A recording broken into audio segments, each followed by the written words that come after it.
Guys ഞാൻ duty കഴിഞ്ഞ പാടെ വേഗം പോയത് എൻ്റെ മാഗീൻ്റെ ഫേവറേറ്റ് സാധനം മേടിക്കാനാണ്. എൻ്റെ മാഗി ആരാന്ന് മനസ്സിലായല്ലോ. ഇതെൻ്റെ മാഗി അല്ല, അത് അവിടെ കണ്ടൊരു ക്യൂട്ട് പൂച്ചയാണ്. എനിക്ക് പിന്നെ ഭയങ്കര ഇഷ്ടപ്പെട്ടു. പിന്നെ എൻ്റെ അക്വേറിയത്തിലിടാൻ വേണ്ടി 1-2 മീനൊക്കെ ഞാൻ നോക്കി, പക്ഷേ എനിക്ക് ഒന്നും ഇഷ്ടപ്പെട്ടില്ല. പിന്നെ ഞാൻ നേരെ പോയത് വീട്ടിലോട്ട് കുറച്ച് ഫ്രൂട്ട്സ് ഒക്കെ വാങ്ങണമായിരുന്നു.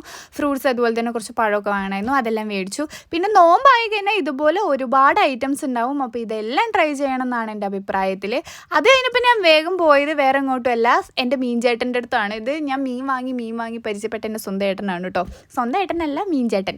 അത് കഴിഞ്ഞപ്പോൾ ഞാൻ നടന്നു പോകുമ്പോഴാണ് ഇദ്ദേഹത്തെ കണ്ടത്. ഇദ്ദേഹത്തെ ഞാൻ വീഡിയോ കണ്ടിട്ടുണ്ട്. ഇതെൻ്റെ സ്വന്തം ഏട്ടനാണ്. ഞാൻ എന്താ മേടിച്ചതെന്ന് ഏന്തി വലിഞ്ഞ് നോക്കുമായിരുന്നു.